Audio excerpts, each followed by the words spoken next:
MSTCT 2024 fourth में shift first chemistry paper. Question number 11, identify a mineral of zinc from following. इनमें से zinc का mineral कौन सा है। पहले हम सबका फॉर्मूला देखते हैं।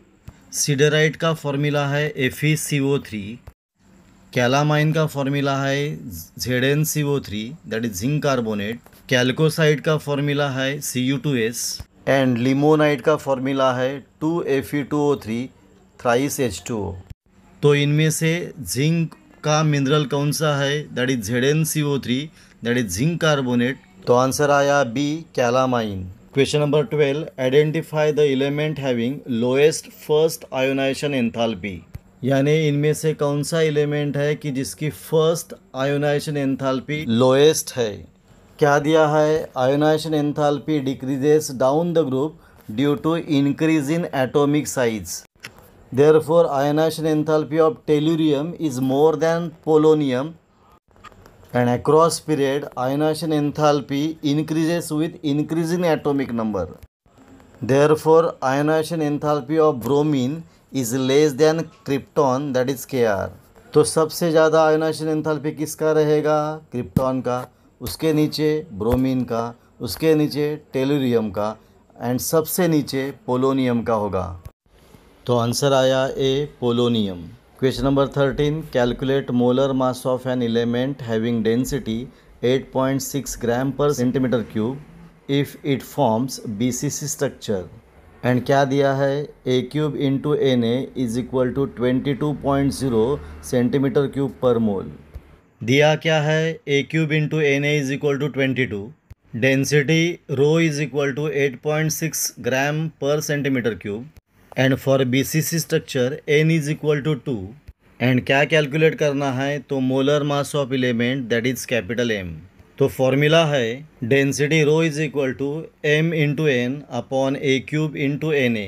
पर डेंसिटी रो कितना है 8.6, क्या कैलकुलेट करना है, m इंटू एन कितना है 2 upon A cube into Na दिया कितना है 22। तो रीअरेंज करने के बाद m कितना आएगा, 8.6 into 22 upon 2 that is 189.2 upon 2 and इसकी वैल्यू आती है 94.6 ग्राम पर मोल। तो अपना आंसर आया B, 94.6 gram per mole. Question number 14, which from following mixture in water acts as basic buffer. यानी इनमें से कौन सा मिक्सचर वाटर में बेसिक बफर एक्ट होता है। पहले बेसिक बफर क्या है, mixture of weak base and its salt of strong acid. तो ए ऑप्शन में NH4OH ये वीक बेस है and NH4Cl is salt of strong acid and weak base. Therefore NH4OH plus NH4Cl is basic buffer.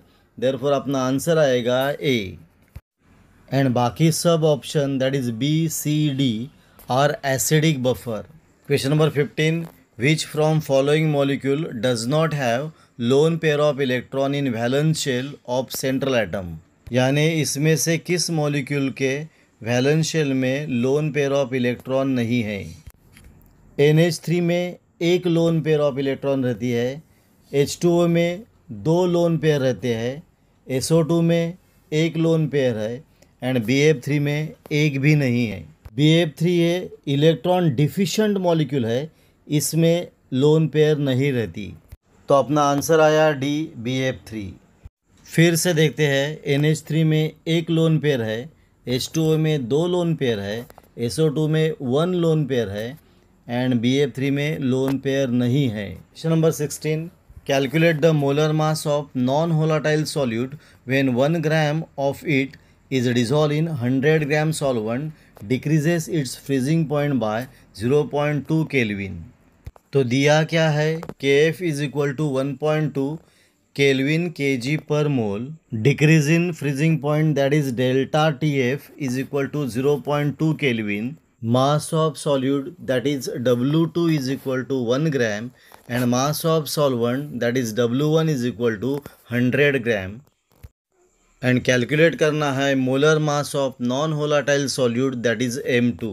तो formula है M2 is equal to KF into W2 into 1000 upon delta TF into W1 पर KF कितना है 1.2, W2 कितना है 1 into 1000 upon delta TF कितना है 0.2 into W1 कितना है 100। 1.2 into 1000 is equal to 1200 upon 0.2 into 100 that is 20, यानी 1200 in upon 20 is equal to 60 gram per मोल।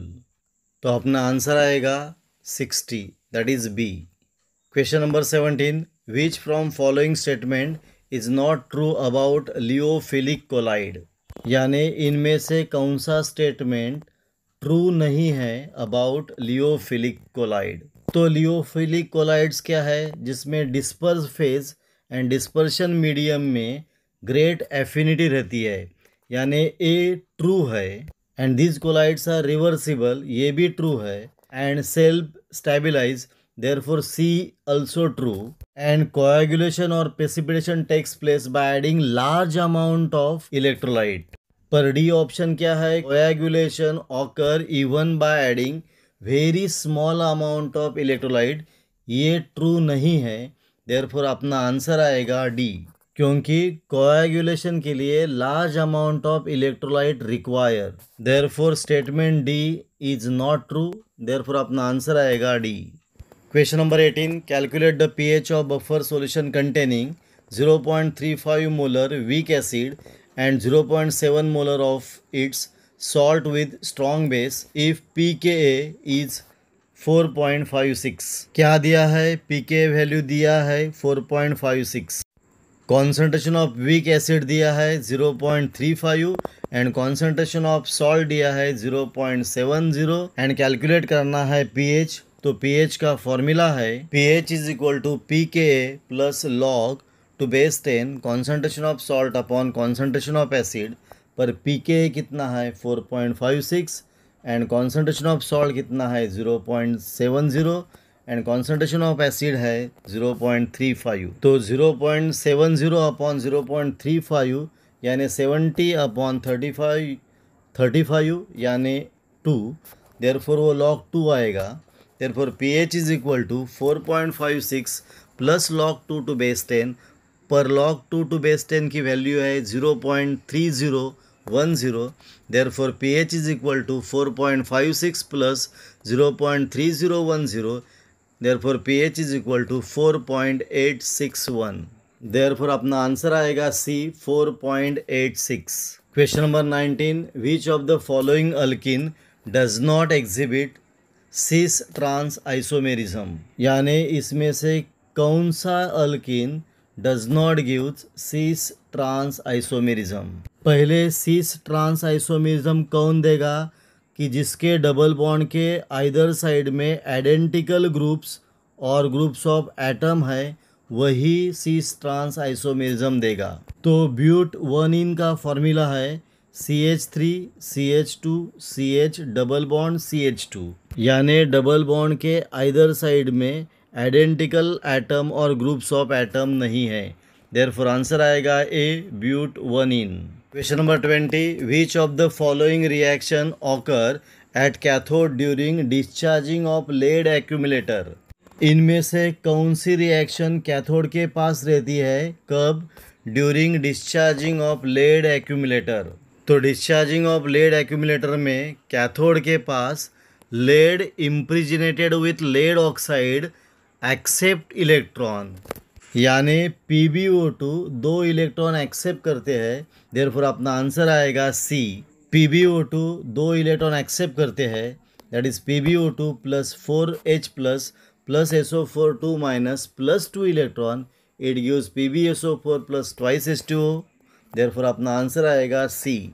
यह अपना पॉइंट पूरा हुआ। आपको ये वीडियो कैसा लगा, अच्छा लगा तो प्लीज़ शेयर करो, सब्सक्राइब करो, कमेंट्स करो। यहाँ हम रुकेंगे, फिर मिलेंगे एक नया वीडियो लेके।